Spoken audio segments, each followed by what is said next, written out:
Good evening, everyone. And welcome to everybody participating both in person and watching via YouTube live stream. I'd like to call the board meeting, which is a study session this evening for September 6th, 2022 to order at 5:16 p.m. Please note, study sessions are opportunities for the board to learn more about specific topics. No decisions are made at study sessions, and an opportunity for public comment is generally not available at these types of meetings. Also, one or more of the public body may participate by telephone, video, or internet conferencing. With that said, Dr. Diaz will join us after work this evening. Her schedule does have her attending the board meeting a little later today. Also, the board reserves the right to change the order of the items on the agenda with the exception of a public hearing. So we will begin with our tribute. In partnership with tribes who called Phoenix their home first, we acknowledge and respect the land our schools are built on. We commit to being a strong partner with any and all tribal nations who entrust their children to our schools. We are grateful and honored to be partners. Ms. Miriam, may we please have a roll call? Carmen Trujillo, Here. Jessica Bueno, Here. Reggie Carrillo, Here. Alicia Vink, Here. and Laura Diaz. Thank you very much. With 4 of us here, we do have a quorum to proceed. May we please have the Pledge of Allegiance, Mr. Quintana?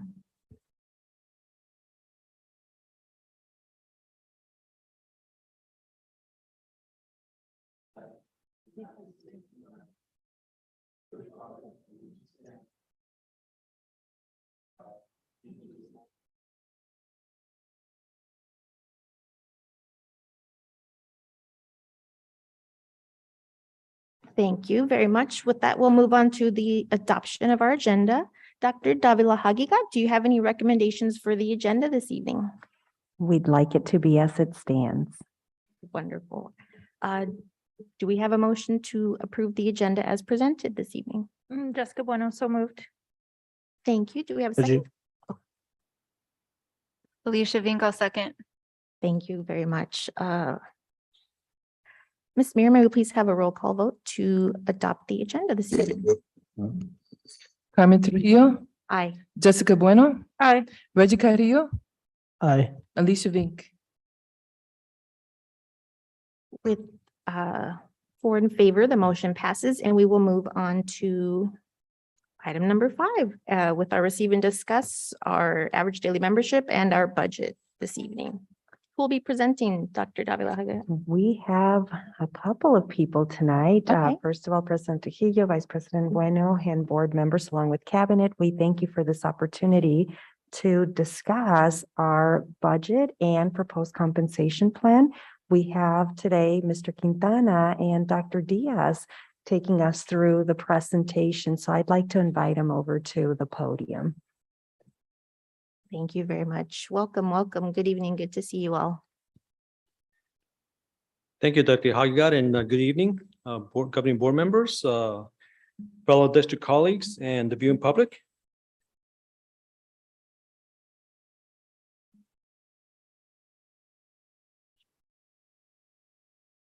So this evening, we wanted to present information regarding a budget discussion and proposed compensation plan. And we're going to go through several topics here that ultimately gets us to a recommendation of the compensation plan. And we wanted to first discuss like a brief introduction. We will also be discussing the budget increase that was approved by the Arizona State Legislature back at the end of June. We're also going to be discussing with you separately a review of the revenue projections for this year, and then also review of expense projections for this year, to get us to the point that we can discuss the financial impact that both of those figures and information come down to. And then we're going to get into a discussion about the Dr. Diaz will take over, discuss about options that we have for increased compensation, and also next steps and look into the future. So with that, as far as the introduction, we as management and administration of the district and as well as cabinet, we support and value all employee groups. And I think we've shown that in the past by providing increases to the best of our ability when we can. For example, we did an increase compensation for all employee groups that the board approved in July, that, took effect then. We also look at the benefits that we provide to our employees. And that is something that every year we look at the benefits we offer for medical and insurance and health insurance and so forth. And those are things that we look at on a regular basis to make sure that we're competitive, but also that we're able to provide the best coverage that we can for all our employees. So that's just a couple of examples of things that, we try to do, as, when we can. We also want to be fiscally responsible, and that's something that, as we look at the potential increases in compensation, as we look at the budgets, we do want to address these with the, keeping the fiscal responsibility in mind that we can do things for long-term sustainability, that we don't do things just to kind of get us through the year, that whatever we propose or with things we look at, we want to show that they're sustainable for, going forward, for, forever and ever. And also we'll be looking at the budget impact, both from the revenue side as well as the expense side, to see what we can do as far as having some funds available to provide options for us and for the board to look at the compensation, increase in plans. So I'd like to start off with, like I mentioned earlier, with what the legislature approved, back at the end of June. And as you recall, there was a lot of conversations about increases, decreases, and a lot of options that are being put out there, definitely a lot of different bills. And ultimately, what the legislature decided on, and actually, if you recall, it was also an agreement that was made between all parties to have these increases to the state budget. And specifically, these are some of the things that, actually all the things that were impacted when it comes to education and funding for public schools. One thing they did was they increased the base level funding. That's part of the the ADM configuration, and so they increased that by 8.76%. So it went from 4,390 last year to 4,775.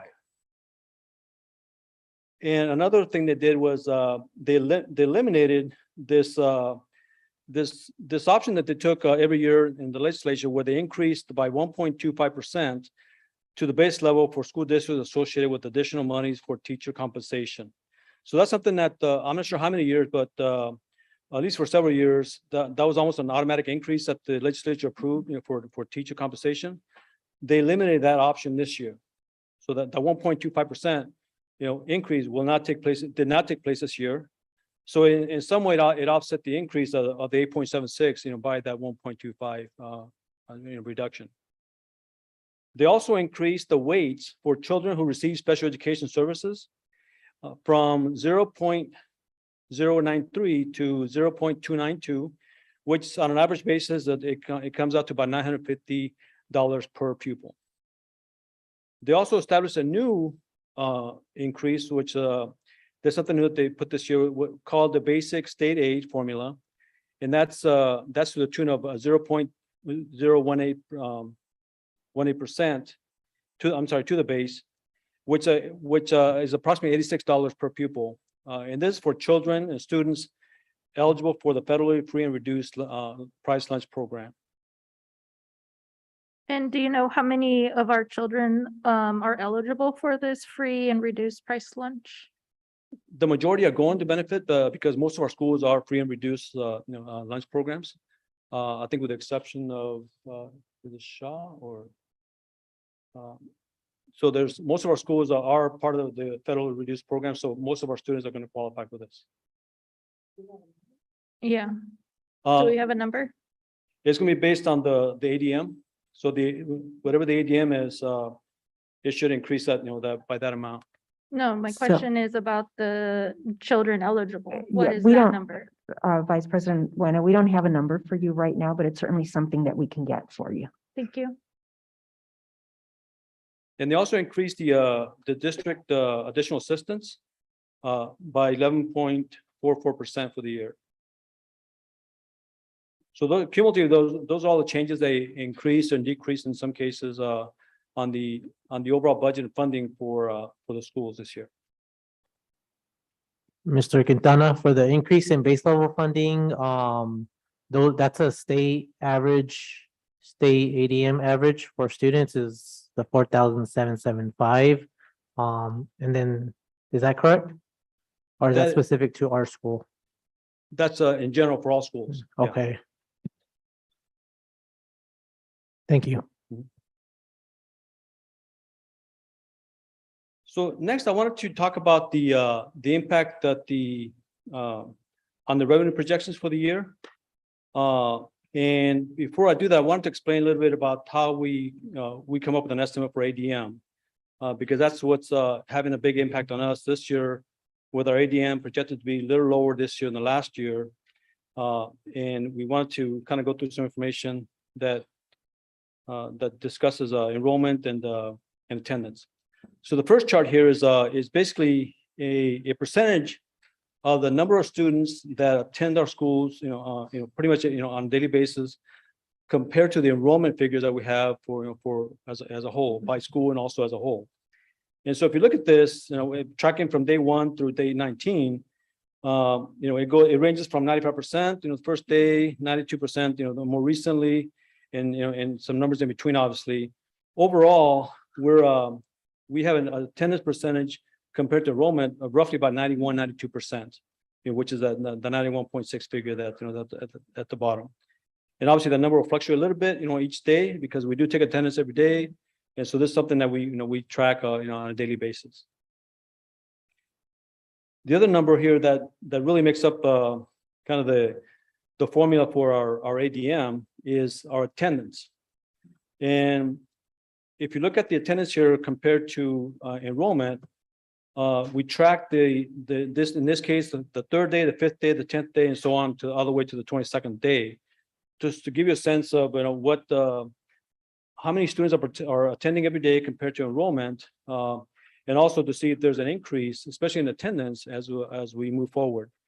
The good news here is that the trend is slightly increasing. If you look at the numbers, for example, in the beginning of the year, we had 4,625 that attended the 3rd day, 4,557 the 5th day, and as of the 22nd day, we were at 4,716. So it's good to know that at least the attendance numbers are improving a little bit, every day, and also because that makes up part of the configuration for ADM.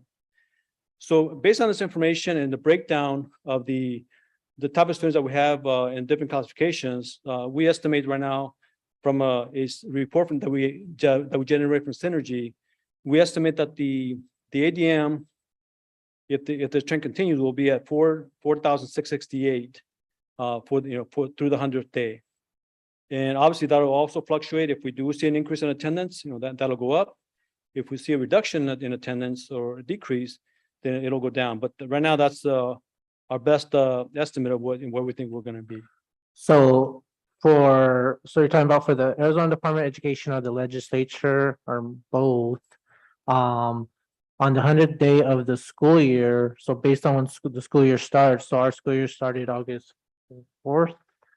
So 100 days from there is the time period that ADE or the legislature is going to capture that attendance data and determine how much we get per student. Correct.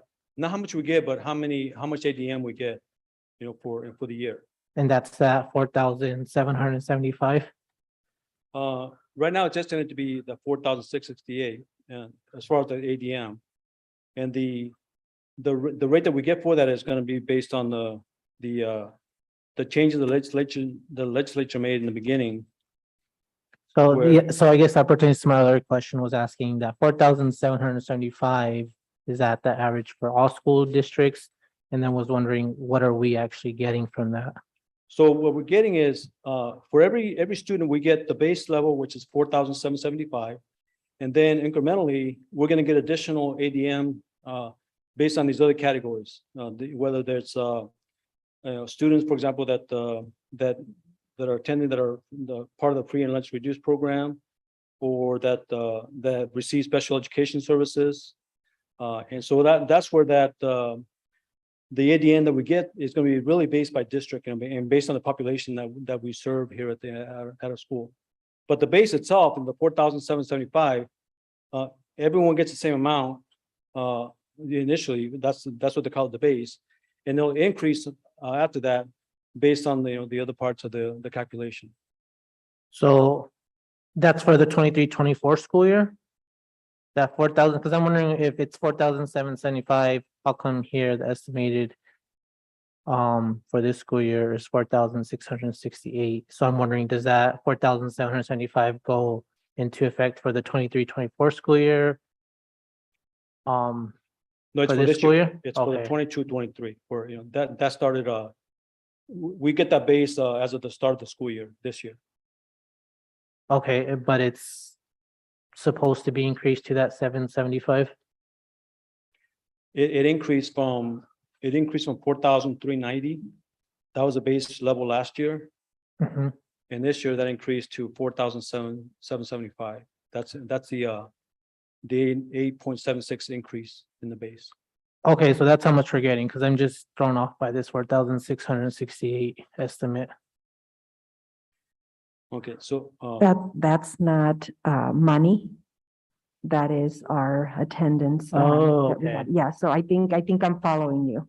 Because it says estimated ADM. Okay, Yeah, so those are what we have right now as part of our synergy count.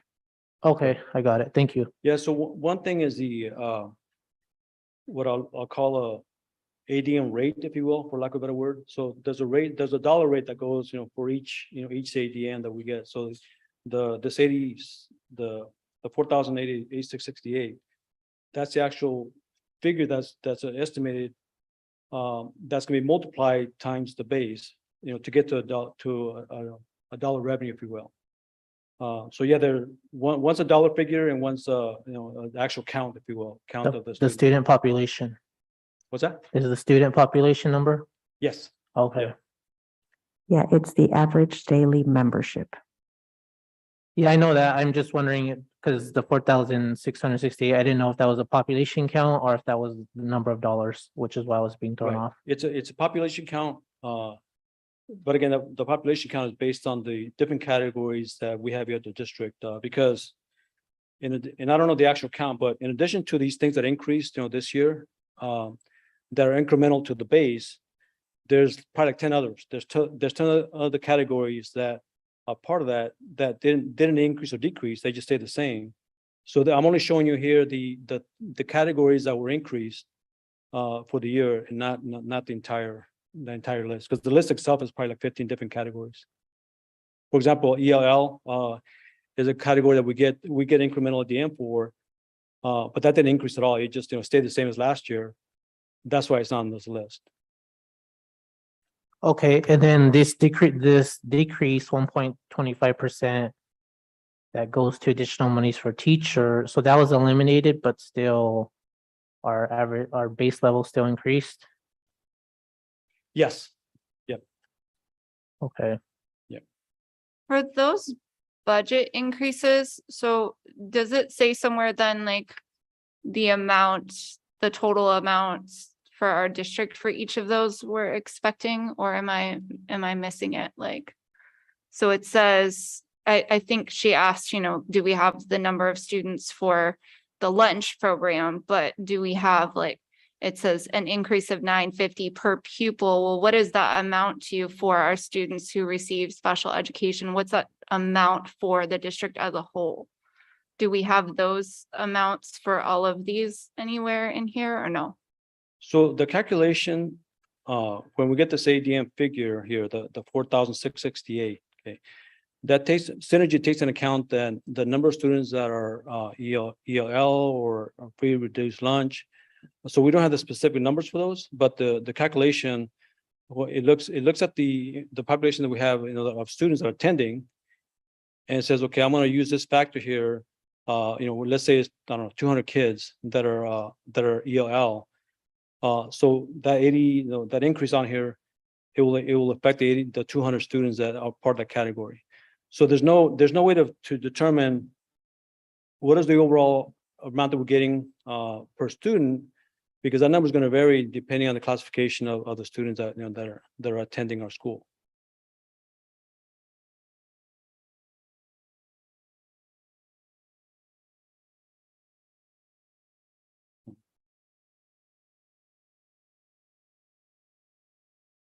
So then this, the reason why that's important because the 4668 is that now we can say that's a pretty good figure we can use to estimate how much revenue we're going to get with this this number of students and ADM. And so if we look at here, this is the impact overall, and I'll kind of start with the overall decrease, and then I'll kind of get into some details. But so overall, based on the lower ADM that we expect to get this year, we estimate that we're going to get $1.2 million less revenue than we budgeted for because of the reduction in ADM. So these two categories here, one is the adopted budget, and the second column here, the second group of columns is a projected budget. So the adopted budget is basically a breakdown of all the revenues that we projected to get when we present the budget to you for adoption, back at the in July. And then when we took the information on the new ADM, it mostly impacts the figure on equalization assistance. And so that number was reduced by the $1.2 million because of the lower ADM. But as you can see, there's several categories that go into making up the overall revenue. That includes tax levies, it includes property tax levies, eminent overrides, DSEC levy, Proposition 123 allocations. So it's a multiple categories that make up the overall budget, and each of these numbers also potentially changes again based on ADM. The one number that we do know that it impacts is the equalization assistance, because when we plug in the new estimate ADM, it gives the new figure that basically reduces the assistance we're going to get for this, by the $1.2 million. So on the projection side here, we call this a projection because different from the adopted budget, we're saying we can now project that between now and the end of the school year, we're going to get less equalization assistance dollars, by the $1.2 million.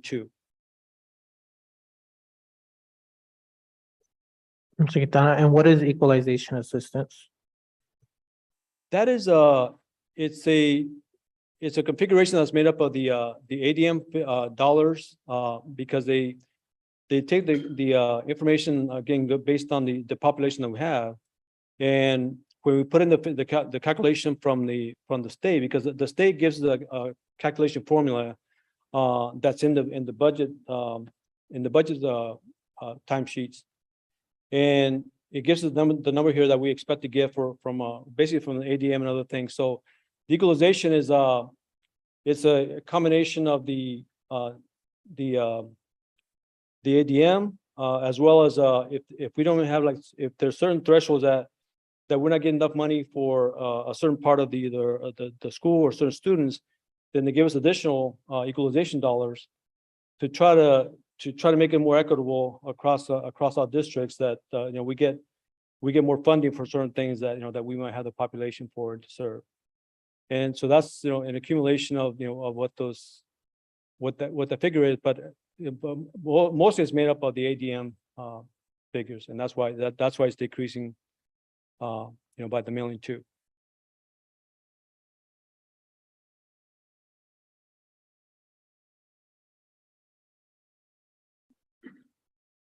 So then, well, again, we're looking at the expenses and in here as well compared to adopted budget.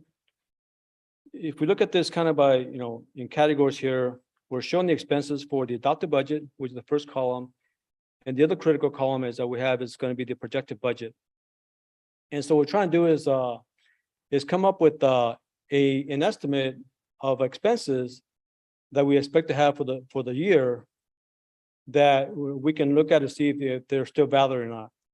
And so we're also comparing that to the initial budget that was adopted, which is here in the first column.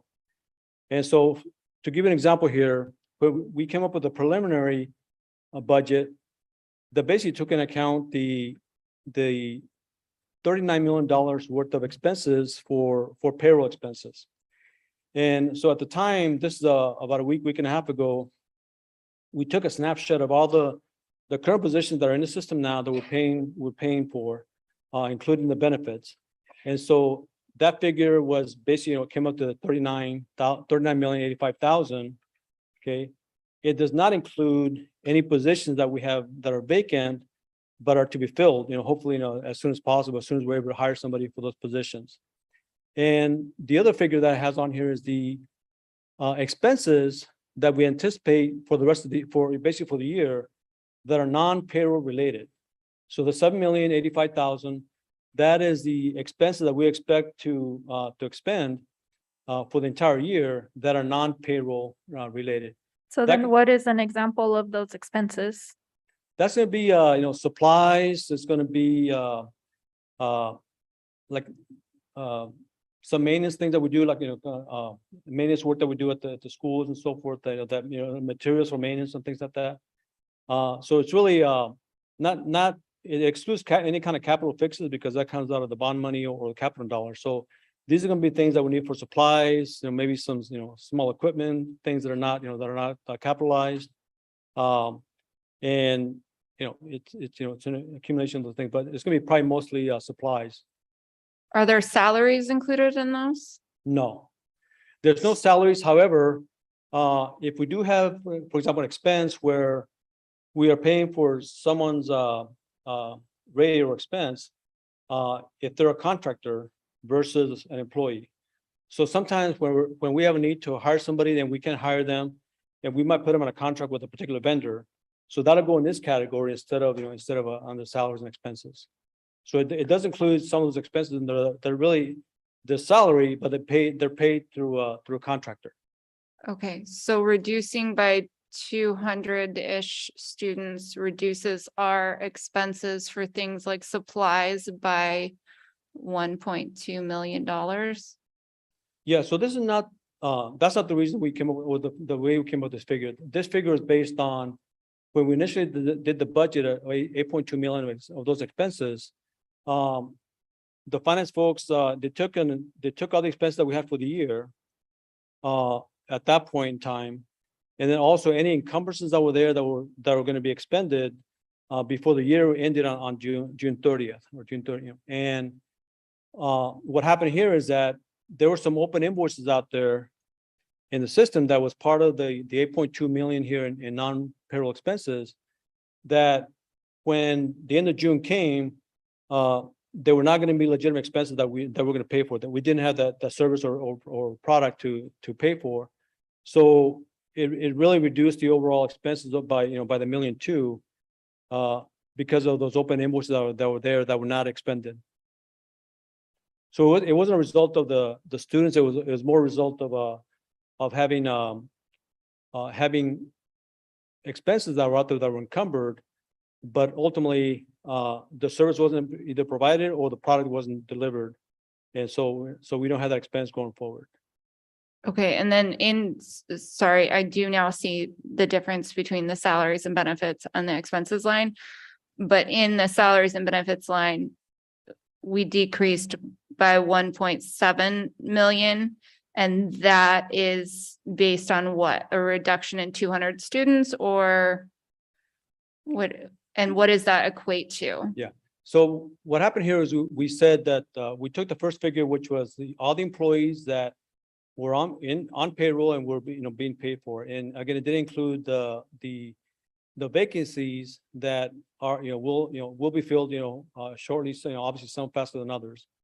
And so then what we did next was we looked at all the open positions. We had a long list of open positions out there that we want to see how many of those positions are positions that we intend to hire. It's just a matter of trying to get the right candidate in place. And so this figure here, the 4,966, that is a number of open positions that are out there in pretty much across the board and throughout the district that we intend to hire. Plus it includes their benefits and retirement costs associated with that. So when it comes to salaries and benefits, we look at the current employees that we're paying at the time, And then we also added the expense for the employees that we'll be hiring here in the next month or two to get us to the 44 million at the end of the year. And so part of this expense is assuming the worst, meaning that if we expense-wise, if we hire somebody like, let's say tomorrow, if we were to fill all the positions tomorrow, then we have $4.9 million worth of expenses. And we also know that it may take some time to hire all those positions. So the actual expense might be lower than this, depending how long it takes to hire the people in place. But on the other hand, we know we also have positions that are to be hired, but we also have a person that we're paying now, maybe through a contractor. So that that will also fluctuate as well if that was to happen. And so then so basically the 39 million that we're currently have employed and paying for, plus these openings here that we will fill here as soon as we can. It gets us to an expense of 44,052,000 again for salary and benefits. And so that compared to the original budget that we had was 45,817,000 leads us to a decrease in expenses of 1.7 million, for that category. And then 1.2 for non-payroll related expenses. So then as a whole, we estimate that we will have $2.9 million of reduced expenses, both for salary and benefits as well as the other categories.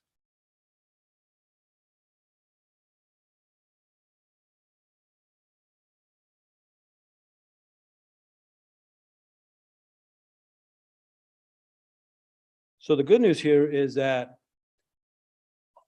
with the projections that we're making for decreased revenue, but also with reduced expenses, we have available $1.7 million that we could possibly use for compensation increases.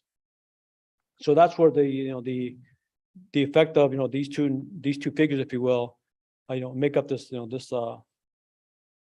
this number here. So with that, I'm going to turn it over to Dr. Diaz, and he'll continue the discussion. Thank you, Mr. Quintana. President Trujillo, members of the board, members of the community. The next part of this, we'll talk then about how we can go about this exciting news of how we can use this $1.762 million in order to fund compensation increases. Before we do that, though, we know there's a lot of numbers here, there's a lot of moving pieces. Just to sort of make sure that we're paying respect to what's going on here. We're in a bit of a conundrum. The state has significantly increased education funding, but we have a smaller budget from 54 million to 52 million, all due to the reduction in ADM. And so if we're going to increase compensation, we're literally being asked to do more with less, which is something in education we're quite used to. How do you do that? You very closely look at your expenses. You very efficiently work through different processes to make sure you can maximize every dollar you can to meet that commitment of valuing all of our staff members. And so with that being said, I wanted to take a moment to tip my cap to the folks in the finance department who've worked very hard over the last couple of weeks to examine budgets much earlier in the year than they're used to get us to the point where we can now discuss the best way to use this $1.7 million. So as we do that, as a cabinet, we've been discussing different options for each of our employee groups that you'll see captured here. And as we've considered these options, we've priced them out. We want to see that all these things can fit inside that $1.7 million of flexibility. What you'll see here is after many, many hours of looking at this, we feel very comfortable with proposing an option to increase support staff and support staff exempt by $1 per hour. The support staff exempt, they work full year, full time. So it's fairly easy to calculate what that would be for them. It'd be $2,000. The dollar increase for support staff, of course, it matters how many hours you work, how many days you work. We would also propose or feel comfortable proposing a $1,500 base salary increase for all of our certified staff. Of course, that includes our teachers, but also our speech language pathologists, our therapists, our psychologists, our nurses, our social workers. That $1,500 increase, it also matches the proposal we received from PECTA in our meeting last week. For our principals, coordinators, directors, and cabinet, we feel most comfortable recommending a $500 base salary increase. And so if we look at all of our employee groups and these increases in terms of totaling all that up, you get the numbers that I'll share with you here. You'll see two numbers for each option. The first is the amount of money that folks would that all comes together to be the increase. But what's in the parentheses is 25% more. And that's because on average, when the district spends $1 on your salaries or your benefits, it actually costs the district $1.25. That's due to matching ASRS, that's due to payroll taxes, Social Security, short-term disability, so on and so forth. So the parenthetical amounts are the ones that we work with, and that's a 25% increase on top of those. And so if you add together option 1 for support staff exempt and certified, with option 3 from principals, coordinators, directors, and cabinet, you will arrive at $1.69 million. So how we get there is the support staff at $1 increase that would cost the district about $731,000. The dollar increase for exempt would be an additional $52,200. For a certified, what we would like to recommend is using blended funds to get to that $1,500. As I shared in the meeting that we had, not sure why that just happened. Give me 1 second. Maybe. Dr. Diaz, while you're rewinding that, is it possible you've got numbers approximate, just estimates of support staff, the exempt and certified staff? Sorry, Ms. Drew, could you say that one more time? Just wondering if we have approximate numbers for how many support staff we have, how many support staff exempt, and how many certified employees we've got. Yes. Give me 1 moment to look that up in my handy dandy notebook. Thank you. Because we did make sure to use the very best totals that we could for these different positions.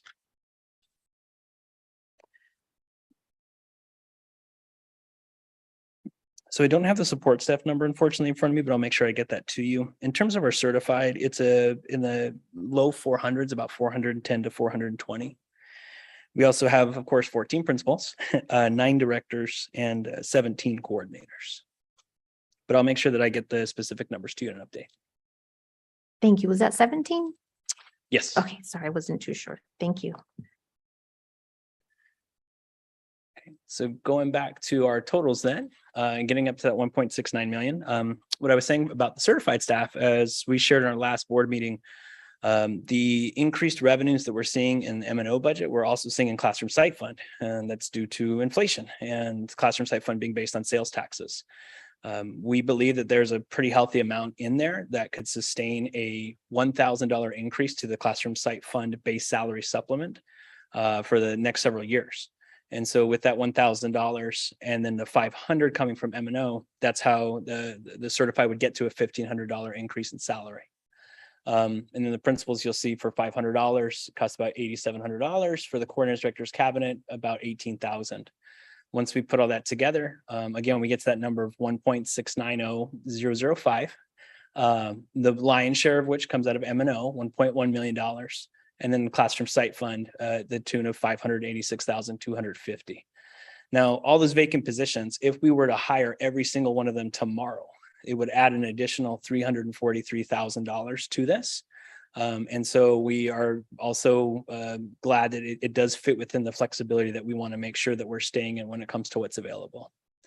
So if we look at the funding then that is left, there would be approximately $315,000 left of available funds that when we get into the spring, once we get the findings from the compensation study, we would have some money set aside to address the different findings that we're going to get out of that compensation study. Chances are that the most important findings that we're going to see are going to be to address internal inequities that we have within and across our employee groups. And so it's also very exciting that we do have some funds that we can already start to set aside for the recommendations that we will get from that study. So Dr. Diaz, so the recommended compensation increase of $1.6 million is just for this school year or moving forward? Ms. Bueno, that 1.69 would be for this year, but the increase would be moving forward. So that $1,500 would be added to our teacher salary schedules for this year and future years, the dollar an hour to our support staff salary schedule for this year and for future years as well. How many positions does the 343,000 for vacant positions? Oh, that's the increase. But how many positions are vacant right now in the district? So truly vacant positions, we're at about 200. Now, several of those, many of those are being covered by vendors. So for instance, we have vendors who are working custodial services. We have ESI employees who are serving as long-term subs in classrooms. Got it. Or we have vendor IAs in special education classrooms. So is it our theory that adding $1 an hour or 1,500 to base salary is going to help us fill those positions and make us competitive with a district next door who just raised their base salary to 52 grand? Yeah, Dr. Vick, I think you're referring to Phoenix Union. Yeah. Yeah, they just did increase their teacher base salary, starting base salary to just over 52,000, their support staff to 16. I always caution us to compare ourselves to Phoenix Union too closely. We know that high school students get more base funding than elementary school students. We know that the district amount that you get for desegregation varies greatly from district to district, and particularly between ours. We also know that the high schools don't have a grade that's half funded by the state, because right now the state only provides us 50 cents on the dollar for every kindergarten student. That doesn't happen in grades 9 through 12. But in terms of staying competitive, yes, the salary is going to help us to do that. But I think what it also does significantly is it signifies to our staff what we said at the very beginning of this presentation. We value you. We know how important your work is. We know what your commitment is and what your level of dedication is to our schools. And so when we have the opportunity to compensate you better, we will take advantage of that opportunity to do just that. The hope then being that would be tied to our retention efforts, because in a labor market where the supply greatly is underneath the demand, retaining staff from year to year becomes more and more important. The best way we can do that is to honor our commitment to them through increases like this. The students receiving exceptional student services got an increase of $950 per student per the Department of Ed or something, the budget, right? So do we not, and someone just explain how this works, because in my head, I would think that those students and the staff that care for those students, which we do have several self-contained programs across our district, that those staff would then be entitled to that funding. So how is that? I'm just not sure that this is necessarily equitable, or can we explain how it's equitable? Yes, Dr. Big, members, if I understand your question, it's sort of, okay, so if this student with special needs is getting more per pupil funding than a student without special needs, our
because the person, the vendor hasn't started the work yet. Okay. But we know that it's going to cost money. There's going to be recommendations that they're going to make. And the only way to meet those recommendations will be through those revenues and through those funding sources. So this starts to build up the funds that we're going to need. We may find that we need more. And so that's why the budget process that usually happens within the year is going to become very important. If you think about the sorts of revisions we're even talking about today, you usually wouldn't hear about these as the governing board until the 40th day counts, maybe your December revisions, and then into the 100th day count. We're doing these conversations extra early in the school year, though, because we know that the demand is there and the funds are there for us to do an increase now. So why wait until that 40th day, or why wait until that 100th day to do that? But that sort of 360 vision of all these different pieces of the budget puzzle is something that the governing board typically would receive more in December rather than September. Dr. Diaz, I also wanted to add, if I may, Dr. Bink, we did option 1, option 2, and option 3, thinking that there may be the interest of having more for that compensation study, or perhaps for other needs. Right now, as an administrative team, we're coming with this combination so that we are able to do the increase now, especially when we know that other districts have already had the opportunity to provide this. And so we're wanting to make sure that, again, we go back after that compensation that we know that our employees are really interested in. And so we can certainly look, and this is why I love this as a study session and discussion. If we wanted to have more available for that compensation study, then we can certainly go with one of the other options. And so we gave this to our board as the start of this discussion, but we may end up somewhere else altogether as part of the feedback that you provide. I just think we should have some sort of number, call someone, anyone who's done a compensation study, and say, hey, Google it, is there an average amount that you need to have set aside when you start something like that? Just guessing. And I don't know, maybe, well, I don't know. But I don't think just guessing is our best plan. Yeah, and certainly we can find even the company that we are right now contracting with to see if they're able to give us some thoughts around that. But I think they may share with us a very similar feeling that we've had as part of the discussions we've had in cabinet, that we really don't know because we haven't had somebody come in and look at those different inequities. And so I think even their suggestions may be based on when we went to other districts across your area, we found that the higher discrepancy was around this, and to address it, it was more of an estimate to this. And I think certainly we can take that as part of our feedback and ask what they could or are willing to do for us before choices are made in the near future. Thank you very much. To Dr. Vink's point, I do believe the board has asked for us to have some type of comparison to districts that are close to our size, close to nearby us, things like that. So that's, I think, well, for me, that's where the frustration comes from, because this is this time that we set aside for this here right now, and we don't have that. So if we could kind of include that going forward nonstop, I think that would help us grasp exactly what the vision is compared to everybody around the state. So without that, it's difficult for me to make decisions for the community if I don't know what the community looks like in such a weird time. So I would appreciate that very much. And thank you, Dr. Vink, for articulating all the stuff I don't understand, because you made my brain make it a little more sensible. Yeah, Ms. Trujillo, members of the board, the compensation study does include an external analysis where data will be collected to compare apples to apples, teachers to teachers, directors to directors, bus drivers to bus drivers. So that will also be part of the compensation study. To your point, it would be helpful to have that now as we're considering these increases. At the same time, we know that interest is there to increase now. Again, just even a draft, an approximate number. Yes, we are working on that, but I think we've been waiting for this compensation study for quite a long time that I don't even know when it started or who we hired for it. So just, that's the concern, is that I know probably you've looked at that. So just including it in here would be really helpful. Thank you. Okay, so in terms of taking this recommendation then and moving forward, I'm clicking this and it's not moving. Sorry, Randy, can you click to the next slide, please? There we go. There's some immediate next steps, and then there are some other things in the future that we're already starting to get at here in our conversation. But in terms of immediate next steps, we need to continue to do this review of ADM because we know the tremendous impact that it does have on our budget, as do the vacancies that we have and the staffing needs that we had. One of the things we need to continue to do is to analyze our staffing through the lens, though, of just the impacts that we're getting to our funding. Dr. Vink, you asked a very reasonable question. If we lost 200 students, what does that mean for our staffing? Sometimes it's hard to predict that. It's hard to find that. When you look at a loss of 200 students across 14 schools, that might only be a loss of 2 or 3 kids in each grade level among the 14 schools. And so it's very difficult to adjust staffing levels to a number that can be that inconsistent or that small on like a small scale, but very large once you zoom out to all 14 schools and all the different grade levels. We do need to also look at other funding options. We're talking about M&O today. We've mentioned classroom site fund as well, but there are other funding sources that when we look at those expenses, we may also be able to utilize to put less pressure on M&O, create more space in M&O for continued compensation increases. Of course, it's very important that we have input from our employee groups. I can definitely say that I've just today spoke with the leadership in both PECTA and ESPA about what we're presenting today. And in general, they were very excited and supportive of this. You know, who wouldn't be? But there are definitely some details that need to be ironed out that we'll get to work doing with them in the coming days and weeks. Because we do hope on September 20th to bring to the governing board an item for approval that would increase with the different options that we shared today. Of course, once that's approved, we also now need to go into communicating those outcomes to our staff in terms of what this compensation increase looks like for you in the year, as well as just moving forward since we already started the school year. Those are some immediate next steps, but as we look into the future, a little more in the medium and long-term range, item number 1 that we put here is exactly right on with what we're talking about here, which is reacting to the salary compensation outcomes.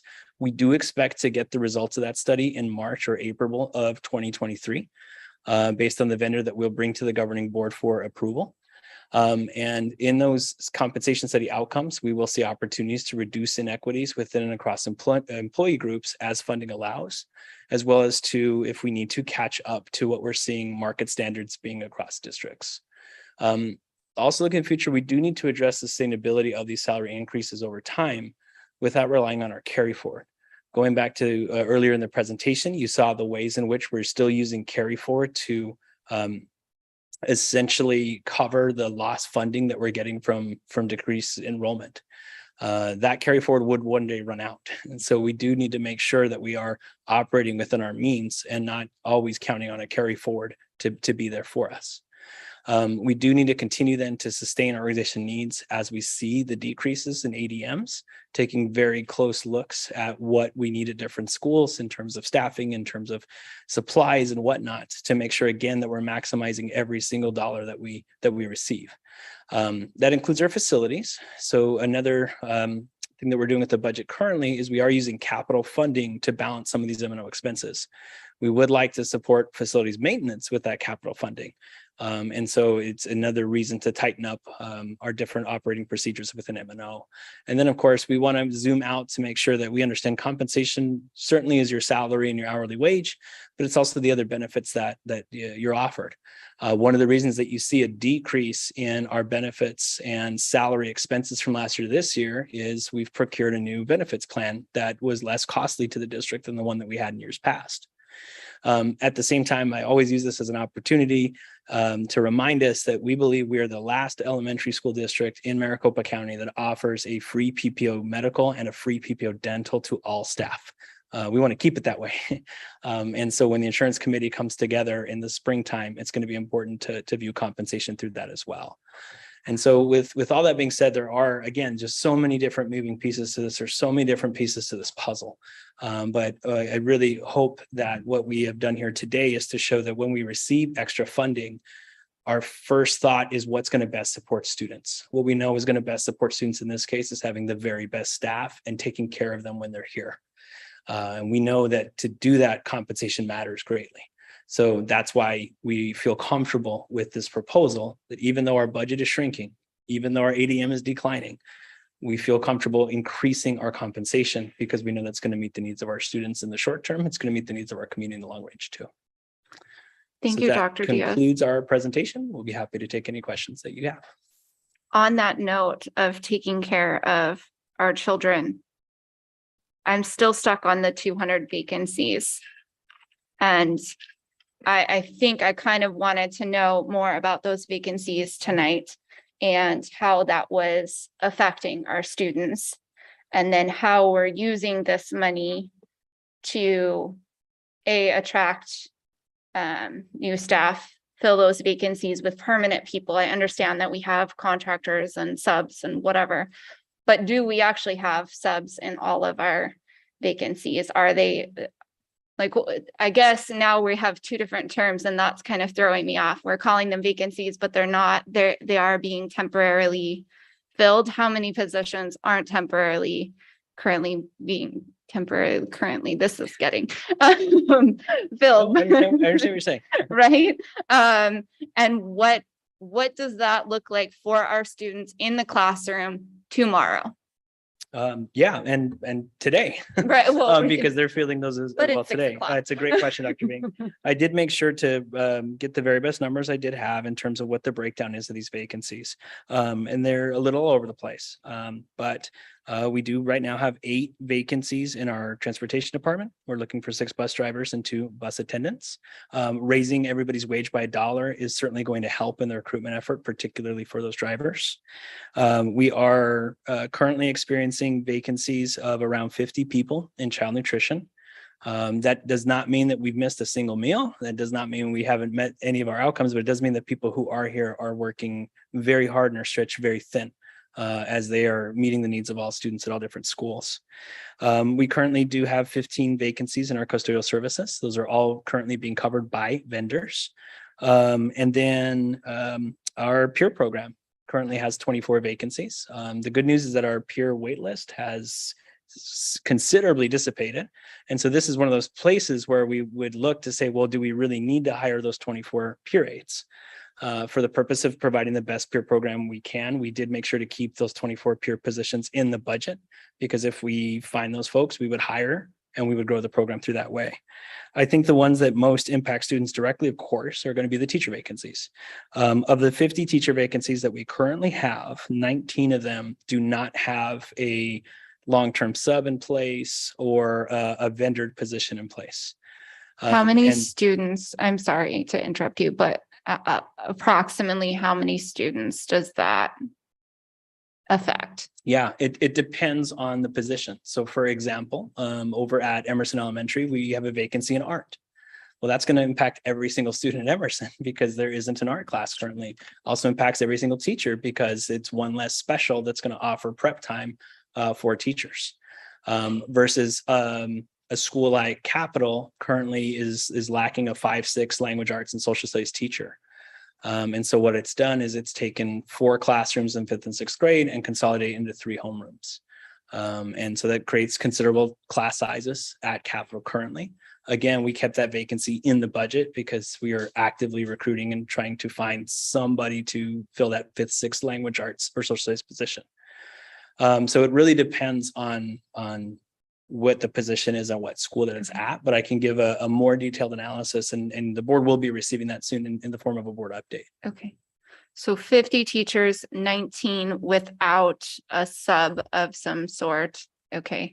How many of those are exceptional student services staff? Yeah, our current counts in special education is 16. And that's in addition to the No, 50? that's part Okay, of it. That's okay. part of it. And in that 16, the majority of those are currently occupied by vendors and long-term subs.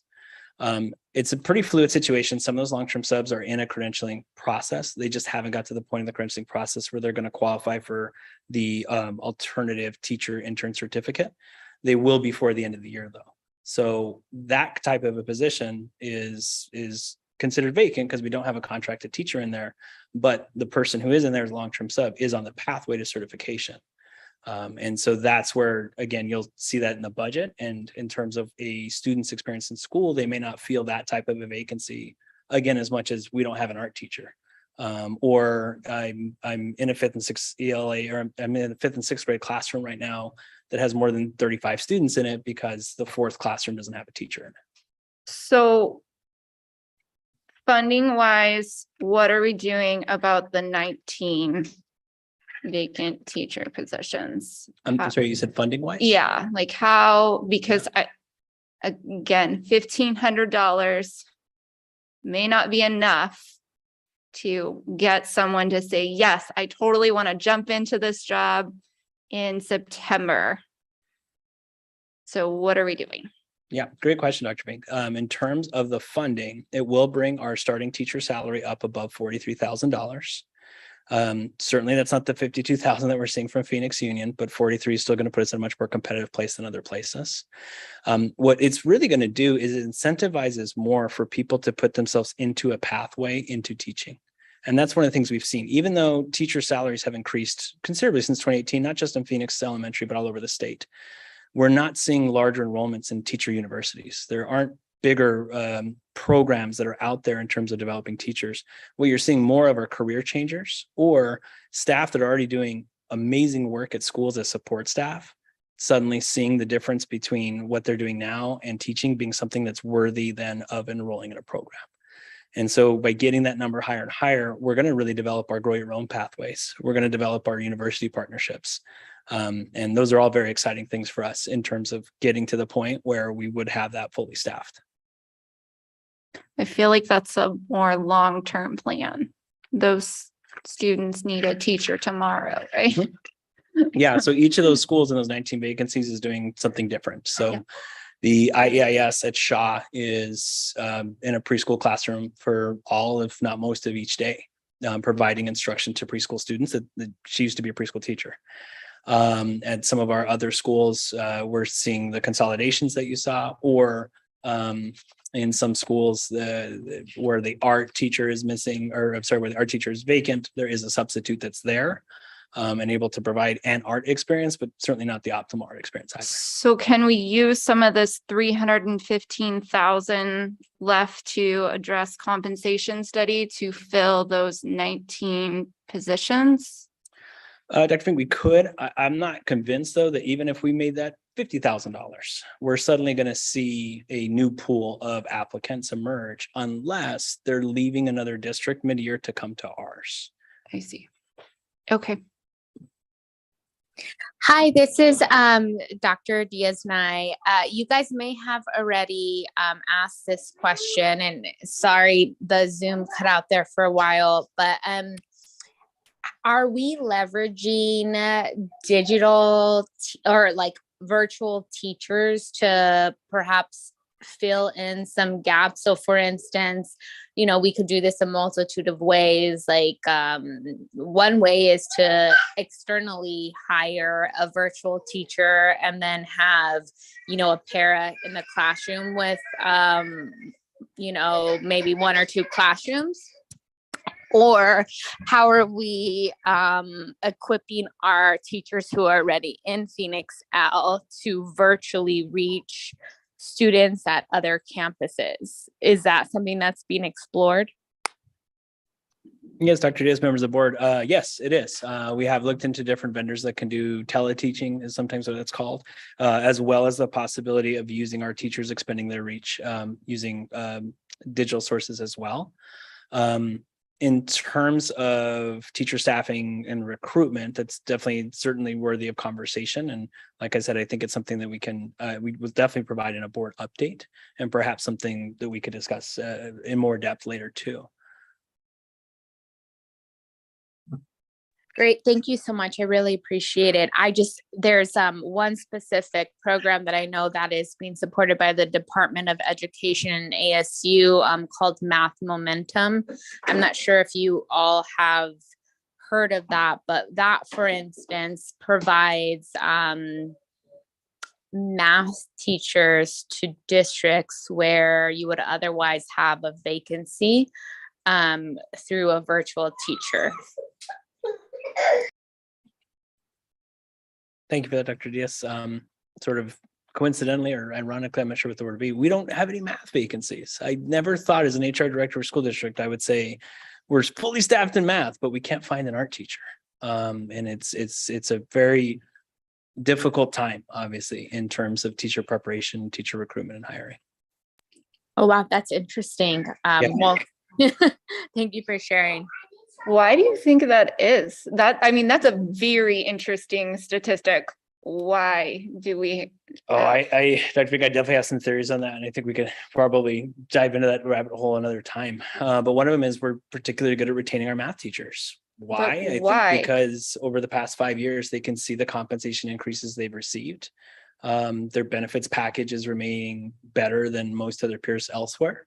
Very interestingly, this year, I think we have 15 people who left the district who then returned, noting that the grass isn't always greener.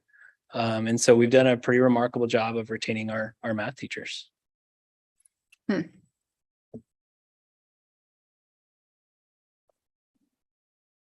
I think, thank you for the presentation. And I just think overall, what I'm seeing missing here from next steps is our marketing plan. When are we going to discuss that we need an intense marketing plan in order to get children into our schools in order to receive more money? So I think overall, that's just my disappointment in us not identifying in the next steps is that we need to really address that marketing plan.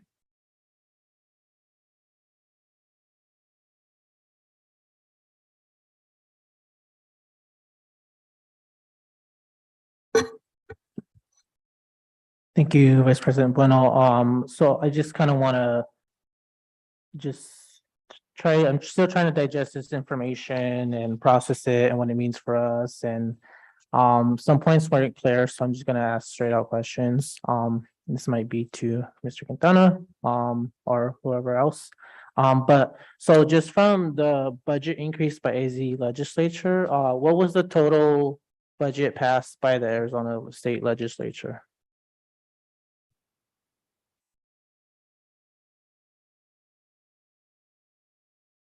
Yes, I don't know the total amount that was approved by the legislature.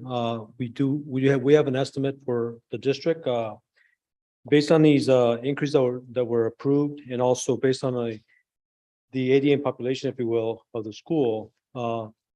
We estimate that we have roughly about $2.6 million increase in the budget based on these increases. Thank you, because we've heard some, I guess, misinformation at last board meetings. So again, one of the reasons why I had asked for a study session about the ADM and the budget was so that we could be transparent with our community with the amount of monies that we are getting, especially with this historic budget increase. And so I just want to extrapolate out of that, from that state level, historic level of funding that has been passed, what is going to be channeled to Phoenix now. Because we've heard 2.9 million. So I want to just be transparent with our community, with our teachers, with our staff, what numbers we are working with, as we're talking about increases in salaries, and as they themselves do their own research and compare and contrast what other schools are doing, right, and what we're doing. So with these salary increases, is that coming out of that 2.6 million? Yeah, so it's coming from that, partly from that 2.6 million, but also it's also coming from the reduction in expenses, because when we have reduced ADM, we're going to be getting less revenue. So we're not going to get the benefit of the full 2.6 because our ADM is going down. So, but the net effect of the increase in the revenue from this, plus the reduction in expenses, that's where the funding is going to come from, for these So then, increases. Thank you. So then the 2.6 million, that is being channeled into what bucket of funding for us? M&O, any other bucket of funding? No, this is all going to M&O. All the funding here is for M&O. So then for M&O, when you talk about not getting the full benefit, is that because last year we got, and I'm just trying to look at the numbers here, last year we got 54.1 million, and this year we're getting 52.9 million, so we dropped by more than the amount that they're expected to give us. Yeah, but again, the number's dropping because of the ADM. So for example, if the $2.6 million increase, if we had the same ADM or more as last year, then we would have the full $2.6 million in increase, coming to the district. But we don't have that surplus now, Right. even if it's a surplus from the state level to us, it's not a surplus. Not a surplus in the sense of it's covering the expenses plus. So that's why the benefit of having to have reduction expenses to offset the reduction in the revenue we're going to be getting with the increase. So I guess that's why what could have been clarified better is why we're talking about reduction of expenses as another layer of increasing salaries for our staff when we do have that initially as I had thought was a surplus, was talking about actually because of the drop in M&O that we're having to dig deeper into how we've been able to reduce our expenses. Is that correct? I'm sorry, can you ask that again? I'm not real sure. So with that $2.6 million that we're getting, that is going into M&O. However, we can't directly contribute, and this is a question, I'm not afraid, we can't directly contribute the salary increases to that 2.6 million. We're actually contributing it to the fact that we do have to dig deeper into how we've already reduced our expenses in order to increase those salaries. Yeah, so first of all, I want to sure you understand whatever the increases are that we're getting for these different categories, that is going directly to M&O. So Yeah. so the funds are going in there. But it's not going to be the full $2.6 million because we have we have lower ADM. So that the 2.6 is going to be lower than we're estimated initially. And that's why the reduction in ADM is reducing overall revenue by 1.2 million. And so that's why we can't take the full 2.6 and just allocate it towards increases. Okay, thank you.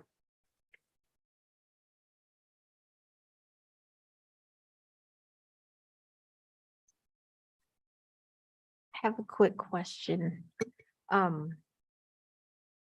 A bunch of them, but then they leave my head and I get confused about something else, but what I'm trying to wrap my head around is if we've got X amount of vacancies and that's in the same line as salaries and benefits, but at any point we could outsource them, which would be in the line underneath in the expenses, which is, from what I understand, like what we pay staff that go through temp agencies. So sometimes that's just long-term and that's never going to change, but then sometimes it's temporary. So I'm just wondering, is my brain okay to consider those two numbers somewhat the same, or is one involved in the same bucket, I guess? Yeah, so as we do the analysis on the vacancies, we were trying to point out the vacancies that we had out there, like a vacant position. Okay. If it's already filled through a contractor, then it would not be included in this vacancy total. That way, when we do hire the position and we let go of we stop the contractor, it's basically a wash. So we're not decreasing this vacancy because it's not in there already. So that wouldn't decrease. So any vacancies that we fill that we have a sub for now or a contractor for now, that will not impact the budget at all. It's just going to be a wash between the two. Got it. And so these vacancies, we try to get to the point that the total here is our positions that are truly vacant, that we need them, but also that they're not being already funded through, or at least they're not being put in place with the vendor, with the contractor. Okay. I mean, so we did the best we could to try to match it up, and I mean, it's not as easy to just, kind of, look at a number, but it's something that Dr. Diaz and others, and we try to make sure that we don't have any duplication there. So we do feel comfortable with this number, but again, it's something that we need, we want to continue to analyze as well. Got it. Two more questions if I'm not holding up, I guess further thoughts on something that we are already covering. Sure. So as far as ADM is concerned, if we were to enroll, let's say 100 kids tomorrow, does that change anything for us? What does that look like? Or is the 100th day just the 100th day and now we've got to sit with that for the next school year? No, it definitely could change things for us. Okay. So, can we pull this up again? Presentation. So, for example, if we look at the estimate that we have on here, through the, I think it was to the 30th, that the $4,668 number.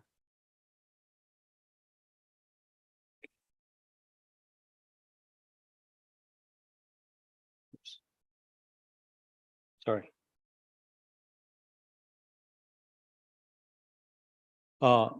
Anyway, so the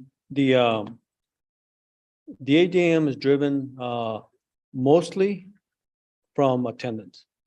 So for every student that we have in attendance, we're gonna get at least one base level funding for that student. And so if you kind of ignore everything else as far as the population of the students, we're gonna get the 4,775 for every student that's that attends our school.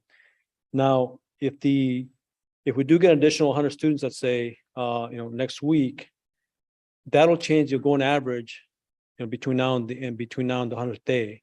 Okay, so if that average keeps increasing, it's going to increase the level of funding that we get, for ADM for the district for the year.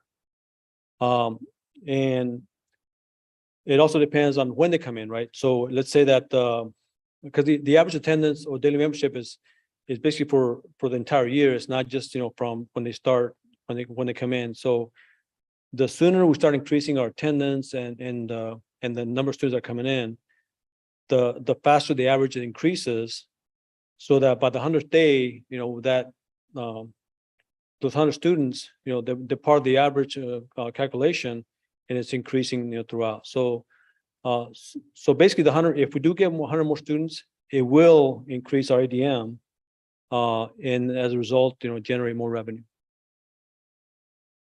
Okay, so can how do I word this? Okay, so it seems like enrollment and attendance are the same thing, or are they different things? They're very different. Yes. Well, I get that part, but I guess would this change if we're also, putting some incentives to make sure that kids are showing up every Monday? I guess I'm trying to understand as far as next steps are concerned, could we short-term start focusing on attendance Yes. and making sure we're incentivizing parents and students to show up on Monday? Or is it enrollment that needs to be pushed? I guess that's where I'm trying to understand where the bigger, if there is any bigger of a priority. Right. No, I understand your question and your concern. And one of the things that we probably didn't put on here that we should have put on here is the fact that we do have concern about attendance and the attendance percentage, because it used to average about 95%. Okay. Now, over the last year or two, it's been down like in the low 90s, 90, 91, 92%. And so there is an effort that we're trying to put together that is going to, that the schools need to go out and either reach out to students that aren't attending. So that's part of the plan that we were focusing on as well, on the attendance piece. And because the higher even if we have a quote unquote decent enrollment, if they're not attending, it doesn't do us any good.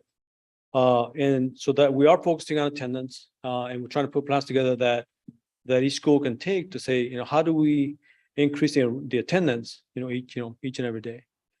Okay, got it. You made it make so much sense. Yeah, that even if we do have the enrollment, if they're not showing up, it's still hurting us.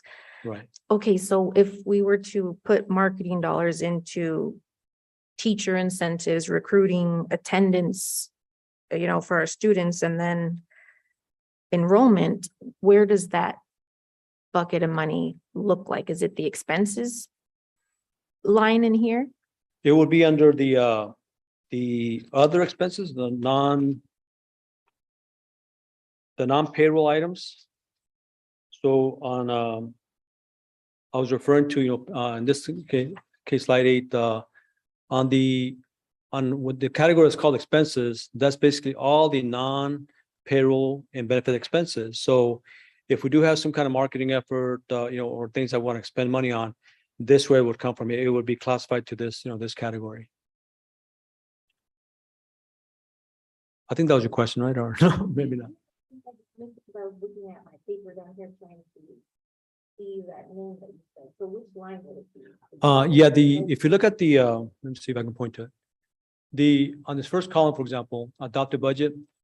So these two categories make up all the expenses, salaries and benefits, 45 million, and then other, in this case, expenses. So basically, these are all the non-payroll related expenses. Okay, that's So, where, yeah, so this amount here that we will spend monies, if it's for marketing efforts, we will spend it out of this bucket. okay, perfect. So I assume that it's already included in there, or is that something we would be increasing if we were to do something like that? Would that number? Yeah, we haven't had a substantial budget for marketing. We had some in the past, and which is included in the 8.2 million. So that portion is still there. Okay. If we want to increase it by more than what it was last year, for example, then we do have to increase that, the budget for that. Right now, it's basically doing a calculation of last year's expenses, and basically adding like 2-3% to it for inflation. And so I guess the answer is part of it is in here in the 7.01 8 million. But if we want to increase that to more, to more dollars, then we do have to increase that category. Okay, that helps me wrap around what I needed to. I'm sorry if I cut off any other questions. Madam President, if I may, just on the attendance situation, I don't think that we can have it both ways. We can't say that we value your health and your wellness and also like push the come to school unless we really get into the data. And we may have it, but I'm not sure we're prepared to really look at like who's gone because they're sick and who's gone because they took an extended family vacation this year anyway. It does seem very much like I really value that we're still telling families to stay home because they're sick, both because I was sick the first week back teaching and because my son was sick the second week back to school. So I think that's a state issue that we can lobby for as citizens and leaders.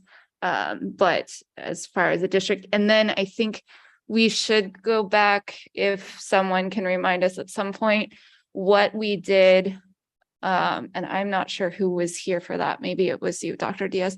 But with Dr. Weeks, there was a very intensive attendance, like boosting plan or something. Do you remember this?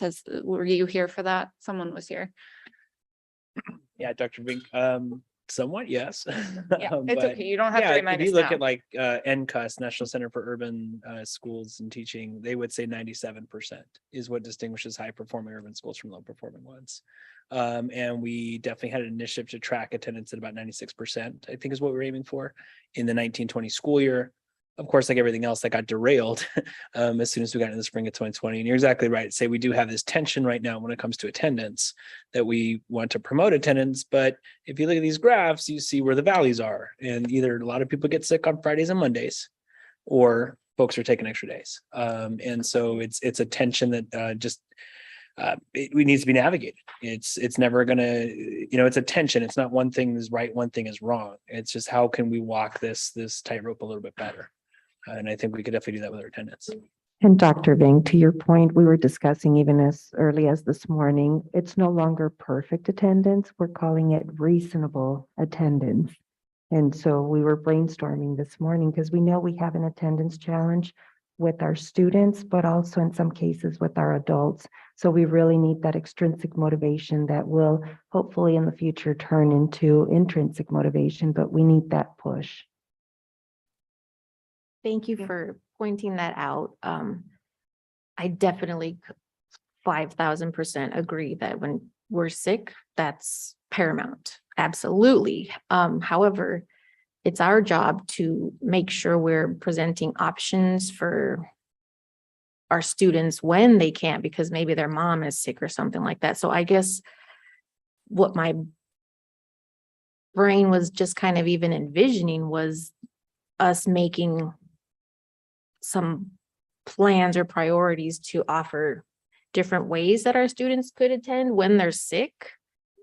So I know everything's changed with the online and the in-person, but we've got both now. We used to be in the space where we didn't know what we were going to do. And then bam, our iAcademies came, and now it's this well-oiled machine. At least in my opinion, just hearing about it and how much we've grown. But that's kind of what my mind was assuming that our administration's already doing. So I'm sorry. I don't mean to be dismissive of it. I completely agree, but thank you for making me, I guess, articulate that out, because that's what I assumed that our district was doing already, was making sure there's avenues for kids to be able to show up even when they're, I don't know, but that's kind of what I thought we were already doing since we've been in the pandemic. So Madam President, thank you for explaining that. That sounds amazing. That's wonderful. Yes, make that happen. Flexible attendance. And a We're uniform. starting the campaign as early as today. Reasonable attendance, we're here to support. Because there's all kinds of levels of illness and sometimes they just can't be with us, but we can be with them. I mean, I feel like that's what we used to do with learning labs, and then it progressed into something virtual. So I thank you for bringing that up. It makes me think more things, and I feel better about the conversation we're having. I did have one quick question before I forget it. I just want to spit it out. But I don't want to stop talking about this if we need to. As far as the 100th day, when we get students from other schools, what does that look like for us in the past? Do we get some students from charter schools? Is that number in this projected budget? Just at some point, if we could hear about that, that would be great. Yeah, I'll try to explain what we discussed last year, and actually it was Dr. Weeks, brought this up, is that traditionally what they've seen here at Phoenix Elementary is that after the 100th day, we do get an influx of students from other districts, and unfortunately, it doesn't impact our ADM, kind of either way, positive or negatively. But that's been a little bit of the history that I've heard. I'm not sure if we know any different than that, but Yeah, Mr. Yo, members of the board, great question. I mean, I don't want to complicate it more. Unfortunately, I think I'm going to in my answer though. The big number of days used to be 40 and 100, because 40 you make your preliminary and 100, but we also now have current year funding in the state. And the chill down every budget director's spine of any district when you have declining enrollment is, are you going to decline to the point at which you're not going to be able to make payroll the next month? And if that sounds crazy, that's exactly what happened in the Murphy School District in 2017. When they pulled teachers into a cafeteria and said, we're going to furlough you because your paychecks will bounce because we don't have the money in our accounts. That's why the carry forward is so important in any kind of district that is experiencing that decrease in enrollment. So even though 1,400 are still important indicators of where we're headed and where we are, it's a month-to-month proposition in this world of current year funding. And it's scary when you look at the increased options that folks have. We still haven't seen the full impact of universal vouchers yet on ADM, and people understanding now that these options will now exist for them. And so there's a lot of, I'm kind of making this, there's a lot of sharks that are like swirling around us as we look at this. What it does for us internally then is we have to be sharper when it comes to making projections with budgets, making projections with staffing. We have to at all times be on our toes and look at these things as a very sort of ebby and flowy situation. I think a couple of HR directors ago, they would have said, hey, August is a breeze. You've got all the teachers in place. Everybody's generally behaving at the workplace. I'm going to take my vacations in August. The past 3 Augusts have been busier than the last 3 Aprils for me personally, because of all these changing dynamics that are inside of our schools. Another piece that we also haven't touched on yet is the AEL. The AEL is still sitting out there in the legislative cycle, that if they do not address this, we're going to be in the same exact position in March that we were of, are we going to be making a massive budget decrease in the middle of the year because the state isn't going to allocate funds that we're supposed to receive? Again, another reason that something like a carry forward budget can be really important too. And so it's a unique thing. I think that we're having this discussion in September, and the other districts may have had it in August and July, because again, you typically wouldn't be having these discussions until things start to settle down into the 40th and 100th day counts. In terms of our district though, the way that I look at this is through the lens of class size. I do run a monthly report of what our class sizes look like, and that will be coming to the governing board in a future update. In that class size, I can almost always tell you that the 100th day is bigger than the 40th day, and the 40th day is bigger than anything in August. We get a bump after Labor Day. We start to get a little bit more of a bump towards the holidays. And then at the 100th day, we do start to get that bump. State funding formulas, though, when a student enrolls after the 100th day, you don't get the full allocations. You get sort of pennies on the dollar, if you will. And it's this really obvious and nefarious game that certain schools will play, where they will keep a child enrolled till the 100th day and on the 101st drop them because they know they've maximized the profit that they can get from that kid. And then they leave us with whatever's left over. Exactly. So that's my understanding with this. So is this budget that we've got, is that something that's already figured into? Is that like what our rainy day fund already? Okay, that was still lingering in there. Thank you very much.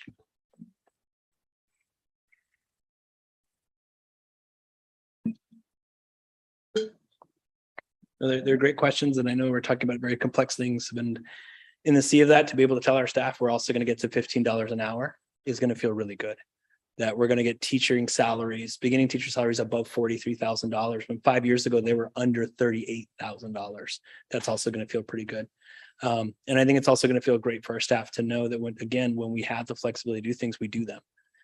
We can do hard things is something I say to my kids all the time. It's something I say to our department quite a bit too, when we start to look at these types of opportunities with the funding that we have. Mr. Quintana and Dr. Diaz, thank you for the presentation. Cabinet members, thank you for the support, and to everyone else, including our finance department, thank you for providing us the information that we got to see today. So we leave you with a lot to think about. You leave us with a lot of feedback, all that aligns to the same outcome, serving our children. Please do not hesitate to give me any information that will help us as we bring this for an action item, so that we're prepared and ready to really put this into a space that's really going to show everyone how we value them. It's been an amazing journey to get to this place, and we so appreciate the support that we get from you now and behind the scenes, because you've been really good to us. So thank you for allowing us to give you this information.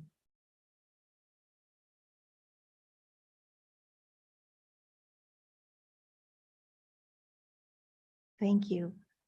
Hearing no further comments, do we have a motion to adjourn? This evening? Jessica Bueno, so moved. Roger Carrillo, I second. Thank you very much. Any discussion? Final comments? Thank you all very much again for the data. Quickly, since this is, let me try again. Am I to expect this to be on the September 20th meeting? This plan? That is what we're aiming for, so that then whatever is decided, we have an opportunity to process it through and get it to our employees. Okay, so I'm expecting between now and then, but we have a lot of updating to do and sharing with the board, so that way we are extra prepared for that decision. So that's my comment. Thank you. Hearing no other concerns, may we please have a roll call vote to adjourn our meeting, Ms. Miriam? Carmen Trujillo, Aye. Jessica Bueno, Aye. Reggie Carrillo, Aye. Alicia Vink, Aye. Laura Diaz. Aye. Thank you all very much for being with us this evening. Our next board meeting is scheduled for September 20th at 5:15. However, the board will also be meeting tomorrow, which is Wednesday and Thursday, September 7th and 8th for our district's board retreat, which was also available to the public. So thank you all very much for spending your evening with us, and we will see you soon. Thanks.